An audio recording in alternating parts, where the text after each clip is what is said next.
Ce billet a été écrit le 18 mars. Donc hier, c'était le jour 2 de Petit Dôme à la maison. Et le jour 1, enfin jour 1,5, parce que ça ne commençait qu'à midi du confinement. Ça va être pratique pour tenir les comptes, tout ça. Bref, hier, c'était mardi. 2e jour des devoirs prévus par le maître de Petit Dôme, 2e jour de Cher et Tendre sans accès à sa salle de gym, et 2e jour de télétravail. Je crois que je vais prendre jour 2 finalement.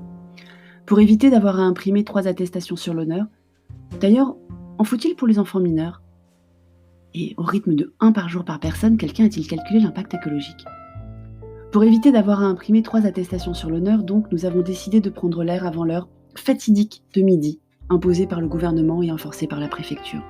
Petit Dôme et moi n'étions pas sortis lundi. Cher et Tendre n'avait fait ce matin que quelques allers-retours sur son tapis de yoga avec sa roulette. C'est un instrument de torture qui permet de faire des abdos, allongés comme pour faire des pompes, en allant et venant les mains sur une roue d'unicycliste. Donc Cher et Tendre ne tenait pas en place. Bref, on a décidé de faire une grande balade. Vraiment grande. Genre, on est allé à 1,5 km de chez nous. Enfin, ça, c'est d'après Google Maps que j'ai été regarder ce soir parce que j'avais pas vérifié avant.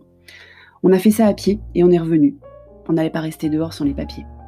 À vrai dire, on avait une destination, une boutique d'alimentation spécialisée qu'on avait peur de trouver dévalisée de ce qu'on cherchait. Mais surtout, on voulait prendre l'air et marcher un peu. C'est fou comme cette épreuve, parce que ne nous voilons pas la face. On adore nos conjoints, on adore nos enfants, mais rester avec eux 24 heures sur 24, c'est une épreuve. C'est fou comme cette épreuve nous fait apprécier les petits plaisirs. Même Petit Dôme, qui n'est pas fan de marche et qui peste d'habitude tous les dimanches quand on va vers le même endroit, ne râlait pas.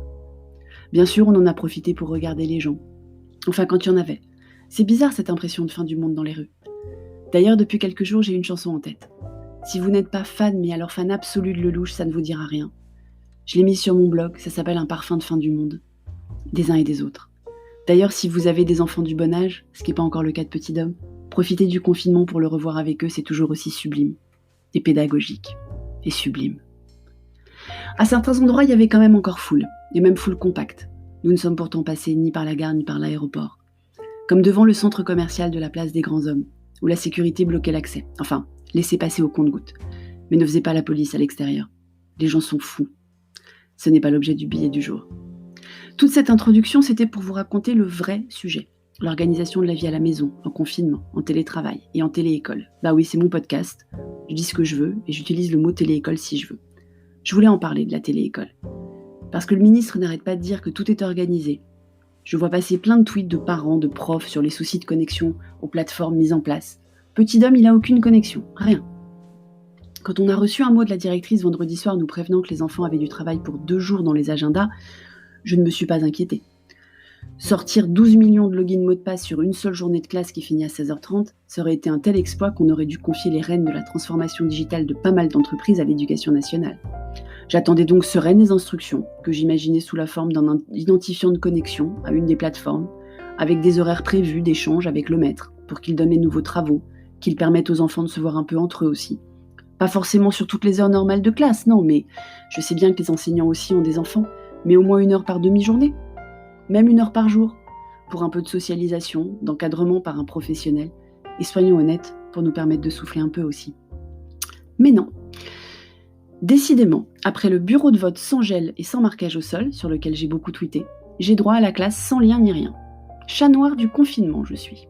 Parce qu'hier soir, 2e email de la directrice, qui prévient que chaque enseignant va prendre contact avec sa classe et donner des travaux à faire en autonomie. Je vous ai sélectionné les bons morceaux. Premier extrait.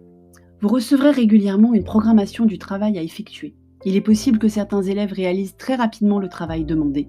La prise en charge d'une classe n'est pas la même qu'une relation duel avec un seul élève. Alors là, il faut lire en filigrane. Votre enfant ne sera pas occupé toute la journée. Débrouillez-vous le reste du temps pour l'occuper vous-même. 2e extrait. Notre objectif est que vos enfants puissent travailler en autonomie à partir de nos indications comme ils le feraient en classe. Votre rôle sera d'aider vos enfants à doser raisonnablement la quantité de travail journalière, à gérer leur temps, à aider à la planification du travail et de les aider à se corriger et à comprendre leurs erreurs à partir des corrigés que nous vous enverrons. Alors ça, c'était la séquence déculpabilisation. Vous n'êtes pas obligé de rester à côté de votre enfant quand il travaille, mais un peu quand même. Mais vous pouvez essayer de vous éloigner.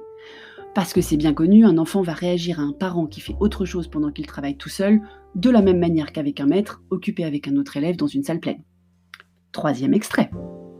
Ce temps si particulier est l'occasion de partager en famille des jeux de société, de stratégie, à se poser et à développer la créativité.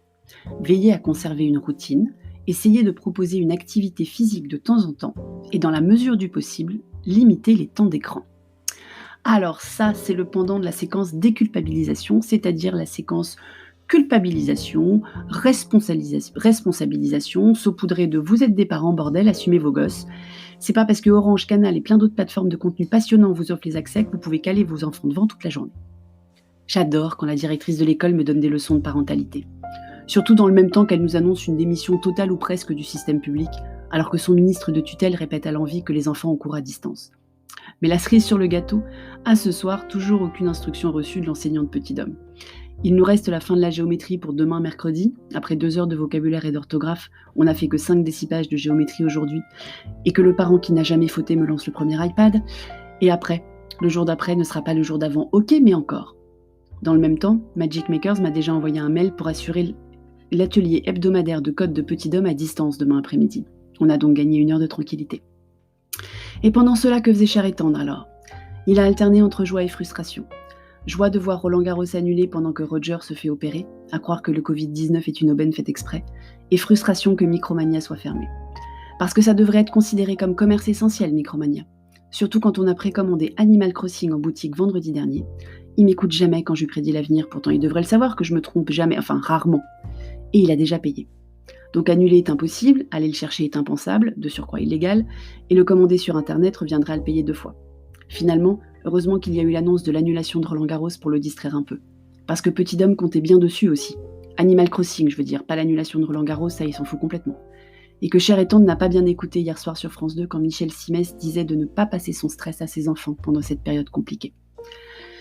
Je suis mauvaise. Cher et Tendre a fait les vitres du salon et de la salle à manger pendant que j'accompagnais l'autonomie de Petit Dom sur ses devoirs. C'est-à-dire que j'étais à table avec lui, à relire toutes les 5 minutes et à lui demander de corriger ses fautes d'inattention ou de vérifier sur Wikipédia si les haricots étaient un légume à graines ou à feuilles. C'est à graines, hein, au cas où vous vous posiez la question, ou vous avez un enfant en CE2. Parce qu'on s'est dit qu'on allait profiter de cette période pour faire plein de trucs de rangement et de nettoyage de l'appartement qu'on prenait jamais, enfin rarement, le temps de faire, une pièce à la fois.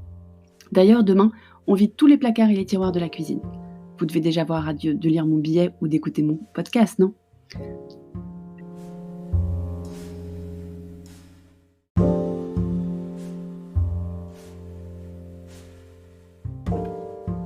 Merci d'avoir écouté cet épisode.